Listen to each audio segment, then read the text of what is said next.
திருச்சிற்றம்பலம். உலகளாமணம் தோதற்கரியவன் நிலவலாவிய நீர்மொழி வேணியன் அழகில் சோதியன் அம்பலத்தாடுவான் மலர்திலம்படி வாழ்த்தி வணங்குவான். போற்றுதலுக்கும் நாளும் நம்மை நன்னெறிப்படுத்தலுக்கும் உரிய அருள்மிகு அம்பலவான பெருமான் ஆலமர் செல்வர் அம்மையப்பருடைய இன்னருளாலும் உயிர்க்கு துணையாக திகழ்ந்து கொண்டிருக்கும் சமயக்குறவர்கள், திருமுறையாசிரியர்கள், நாயன்மார்கள், சந்தானக்குறவர்கள், ஆதீனக்குறவர்கள், திருவள்ளுவர், தொல்காப்பியராதிய சான்றோர் ஒரு மக்களுடைய நல்லருளாலும் திருக்கைலாய வரம்பரை மெய்கண்ட சந்தானம் பேரூராதீனம் ஆதி குருமுதல்வர் சாந்தலிங்க பெருமானுடைய தன்னருளாலும் கைலை குருமணி தமிழர் ஒளிவாட்டு தந்தை நூற்றாண்டு நாயருடைய பொன்னார் திருமுடி குருவருளாலும் நூற்றாண்டு காணும் RSS என்று அழைக்கக்கூடிய ராஷ்டிரிய சுயம் சேவை சங்கத்தினுடைய தலைவர் முதலாக தொண்டர்கள் அனைவருக்கும் நம்முடைய உலகணிந்த நூற்றாண்டு நல்வாழ்த்துக்களை தெரிவித்துக் கொள்ளுகின்றோம். 1925 இதே விஜயதசமி நாளிலே தொடங்கப்பெற்ற ஒரு பேரியக்கம் இந்த ராஷ்டிரிய சுயம் சேவக் சங்கமாகும்.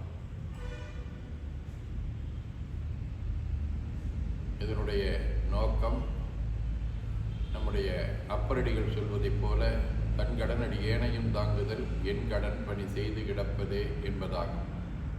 அன்பர் பணி செய்ய என்னை ஆளாக்கி விட்டுவிட்டால் இன்ப நிலை தானே வந்து எய்தும் பராபரமே என்கின்ற அடிப்படையிலே டாக்டர் ஜி, எட்கோவர் உள்ளிட்ட அருளாளர்களாலே சான்றோர்களாலே உருவாக்கப்பட்ட ஒரு பேர் இயக்கம் இன்று இந்திய அளவில் மட்டுமல்ல உலகந்தளிய அளவிலே பல்வேறு வகையான நலப்பணிகளை கொண்டு சேர்த்து வருகின்றது. பாரத நாடு பழம்பெரும் நாடு, நீரதன் புதல்வர் இந்நினைவகற்றாதீர் என்கின்ற வாக்கின் அடிப்படையிலே இந்த பாரத நாட்டினுடைய பண்பாட்டை, கலாச்சாரத்தை, வழிபாட்டு முறையை, மக்களை பேணி பாதுகாத்து அவற்றினுடைய வளர்ச்சிக்கு துணை நிற்க வேண்டும் என்கின்ற ஒரு உன்னதமான இயக்கம் RSS இயக்கமாகும். அது மட்டுமல்ல, தன்னுடைய வாழ்க்கையிலே நெறிமுறைகளை கடைப்பிடித்து கட்டுப்பாட்டோடு வாழ வேண்டும் என்பதை முதலிலே வலியுறுத்துவது. உலகத்திலே கட்டுப்பாடு வர வேண்டும், தேசத்திலே நெறிமுறைகள் இருக்க வேண்டும் என்று சொன்னால் முதலிலே தனிமனிதனிடத்திலே அத்தகைய கட்டுப்பாடுகளும் நெறிமுறைகளும் இருக்க வேண்டும் என்கின்ற கொள்கையுடையது. ஒவ்வொரு நாளும் ஆங்காங்கே இருக்கக்கூடிய சாகா என்று சொல்லக்கூடிய கிளைகளிலே காலையும் மாலையும் கூடியிருந்து தங்களை தாங்களே வளப்படுத்தி கொள்ளக்கூடிய ஒரு உன்னதமான சுயம் சேவகர்களை கொண்டது இந்த RSS இயக்கம். செம்பிற்கழிம்பு போல நம்மிடத்திலே இருக்கக்கூடிய தீமைகளை நீக்கி நன்மைகளை பெருக்கிக் கொள்வது. நம்முடைய சமயத்திற்கு நாம் தொண்டாற்ற வேண்டும் என்று சொன்னால் நல்ல முறையிலே சமய உணர்வு இருந்தால் மட்டும் போதாது. உடல் வலிவு வேண்டும், உடல் ஆரோக்கியம் வேண்டும், உடல் நலம் வேண்டும் என்பதற்காக பல்வேறு வகையான நல பயிற்சிகளையும் தருகக்கூடிய ஒரு பெருமை மிக்கதாக திகழ்வது RSS இயக்கம். அத்தகைய இயக்கத்தினுடைய பங்களிப்பு பெரும் நிகழ்வுகளை உருவாக்கி இருக்கின்றது. உலகமே வியக்கக்கூடிய வகையிலே இங்கெல்லாம் இயற்கை சீற்றங்கள் வருகின்றனவோ, விபத்துகள் வருகின்றனவோ, அங்கெல்லாம் முதலிலே முன்னின்று தொண்டாற்றக்கூடிய அமைப்பாக RSS அமைப்பு திகழ்ந்து கொண்டிருக்கின்றது. அது மராட்டியத்திலே நடைபெற்ற ஒரு பூகம்பமாக இருக்கலாம், ஆப்கானிஸ்தானத்துடைய விமானம் வீழ்ந்த போதாக இருக்கலாம், அல்லது சென்னையிலே ஏற்பட்ட வெள்ளமாக இருக்கலாம், சாதாரண குக்கிராமங்களிலே ஏற்படக்கூடிய ஒரு நிகழ்வாக இருந்தாலும் கூட அங்கே முதலாவது ஆளாக வந்து நிற்பவர்கள் RSS தொண்டர்கள். அதன் காரணமாக மக்களுடைய உள்ளத்திலே இடம் பிடித்த பெருமைக்குரியவர்கள். அத்தகைய RSS இயக்கம் 100 ஆண்டை எய்தியிருப்பது மிகவும் மகிழ்வுக்குரியது. RSS இயக்கத்தினுடைய தலைவர் மோகன் பகவத் அவர்களை நம்முடைய பேரூராதீனத்திற்கு வருகை பெற செய்து நம்முடைய பேரூராதீனத்தினுடைய 24ஆம் குருமகா சன்னிதானங்களும் நூற்றாண்டை காணுகின்றார்கள். RSS இயக்கமும் நூற்றாண்டை காணுகின்றது. அந்த இருவரும் நூற்றாண்டை சிறப்பான முறையிலே நாம் நடத்தினோம். அதோடு மட்டுமல்ல, நம்முடைய 24ஆம் குருமகா சன்னிதானங்களும் நாமும் ஆர்எஸ்எஸ் இயக்கத்தோடு நல்ல இணைந்து செயல்பட்டு கொண்டிருக்கக்கூடியவர்கள். அடிகளார் அவர்கள் ஆர்எஸ்எஸ்னுடைய முகாம்கள் எங்கெல்லாம் நடைபெறுகின்றனவோ அங்கெல்லாம் சென்று ஆசி வழங்கிய பெருமைக்குரியவர்கள். பகுதிக்கு ஆர்எஸ்எஸ் தலைவர்கள், ஆர்எஸ்எஸ்னுடைய பரிவார அமைப்பினுடைய தலைவர்கள் யார் வந்தாலும் அடிகளார் அவர்களை சந்தித்து நாட்டினுடைய நிலைமை, சமயத்தினுடைய நிலைமை, பண்பாட்டினுடைய மேம்பாடு என்றவற்றை கலந்து பேசக்கூடிய ஒரு உன்னதமான ஒரு நெறிமுறையை அவர்கள் வைத்திருக்கின்றார்கள். நாமும் இந்த ஆர்எஸ்எஸ் இயக்கத்தினுடைய அனைத்து வகையான 7 நாள் முகாம்கள், 1 மாத முகாம், 2 மாத முகாம்கள் போன்றவற்றில் பல இடங்களிலே நடைபெறுகின்ற போது அங்கே எல்லாம் சென்று அவர்களுக்கு தேவையான நல்ல ஆசைகளை நாம் வழங்கி வந்திருக்கின்றோம்.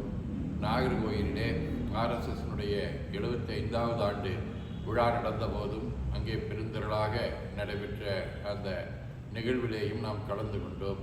எங்கெல்லாம் ஆர்எஸ்எஸ்வர்கள் இருக்கின்றார்களோ அங்கெல்லாம் தானாகவே கட்டுப்பாடு வந்துவிடும், ஒழுக்க நெறி வந்துவிடும். மக்கள் தங்களை தாங்களே நெறிப்படுத்திக் கொள்வார்கள். அதற்கு எடுத்துக்காட்டாக இருக்கக்கூடிய வகையிலே இருப்பதுதான் மதுரையில் நம் நடைபெற்ற முருகன் மாநாட்டின் போது எல்லா மக்களும் ஒரு கட்டுக்கோப்போடு அங்கே செல்வதற்கு இங்கே ஆர்எஸ்எஸ்னுடைய பங்களிப்பு அமைந்திருக்கின்றது. அதே போல் ஆர்எஸ்எஸ் பேரணி எங்கெல்லாம் நடக்கின்றதோ அங்கெல்லாம் ஆர்எஸ்எஸ் அன்பர்கள் அந்த தேச உணர்வினை மக்களுடைய உள்ளத்திலே விதைத்து வரக்கூடிய உன்னதமான பணியை செய்து வருகின்றார்கள். அத்தகைய இயக்கம்தான் இன்று நம்முடைய நாட்டுக்கு சிறந்த தலைவர்களை தந்திருக்கின்றது, சிறந்த தொண்டர்களை தந்திருக்கின்றது, சிறந்த பொறுப்பாளர்களை தந்திருக்கின்றது. ஆகவேதான் இந்திய நாடு வல்லரசாக மாறக்கூடிய ஒரு உன்னதமான நிலைக்கு கொண்டு செல்வதற்கு பின்னணியிலே நம்முடைய ஆர்எஸ்எஸும் சிறந்த முறையிலே தொண்டாற்றி கொண்டிருக்கின்றது. நம்முடைய அயல படையெடுப்பின் காரணமாக பல்லாயிரக்கணக்கான திருக்கோயில்களெல்லாம் அழிந்து போய்விட்ட நிலையிலேயும் 3 திருக்கோயிலையாவது மீட்டெடுக்க வேண்டும் என்கின்ற அடிப்படையிலே முனைந்து செயல்பட்டதிலே ஆர்எஸ்எஸ்னுடைய பங்கு சிறப்பாக அமைந்திருக்கின்றது. அதிலே அயோத்தி கோயில் செம்மையான முறையிலே நமக்கு திருக்குட நன்னீராட்டு பெருவிழாவை கொண்டிருக்கின்றது. அதே போல காசி விஸ்வநாதருடைய கோயில் சந்துக்குள்ளே செல்லுகின்றிருக்கக்கூடிய ஒரு நிலைமையை மாற்றி அந்த தொகுதியினுடைய எம்பியாகவும் இந்த நாட்டினுடைய பிரதமராக இருக்கக்கூடிய நரேந்திர மோடி அவர்களுடைய நல்ல முயற்சியின் காரணமாக அங்கே இந்த காசி திருக்கோயில் இப்பொழுது பொலிவுடன் திகழ்ந்து கொண்டிருக்கின்றது. இன்னொன்று, அங்கே இருக்கக்கூடிய கிருஷ்ணர் அவதாரம் செய்த தலம், கண்ணன் அவதாரம் செய்த தலமாக இருக்கக்கூடிய மதுராவிலேயும் நாம் அதுபோன்று இருக்கக்கூடிய ஒரு உன்னதமான பணியை இந்த நூற்றாண்டிலே செய்ய வேண்டும் என்கின்ற அடிப்படையிலே தன்னை ஆட்படுத்தி கொண்டிருப்பது நம்முடைய இந்த ஆர்எஸ்எஸ் இயக்கமும் அதனுடைய பரிவார அமைப்புகளும். அது சிறப்பான முறையிலே நடைபெறுவதற்கு எல்லா வகையிலேயும் நம்முடைய பேரூர் ஆதீனம் துணை நிற்கும். இந்த ஆர்எஸ்எஸ் அமைப்பினுடைய தலைவர் முதலாக தொண்டரியராக இருக்கக்கூடிய அனைவருக்கும் அம்பலவான பெருமானுடைய இன்னர்களும் சாந்தலிங்க பெருமானுடைய தன்னர்களும் குருவர்களும் திருவும் கல்வியும் சீரும் சிறப்பும் திருப்படி உள்பாடும் திறமும் நல் உருவும் சீலமும் ஊக்கமும் தாழ்வுற உணர்வும் பெற வேண்டும். எதை விஜயதசமியிலே தொடங்கினாலும் வெற்றி பெறும் என்பதற்கு எடுத்துக்காட்டாக இருக்கக்கூடிய இந்த இயக்கத்தை சார்ந்த அனைவர்களுக்கும் நம்முடைய வாழ்த்துக்களை தெரிவித்துக் கொள்கின்றோம். போற்றியோம். நம சிவாய.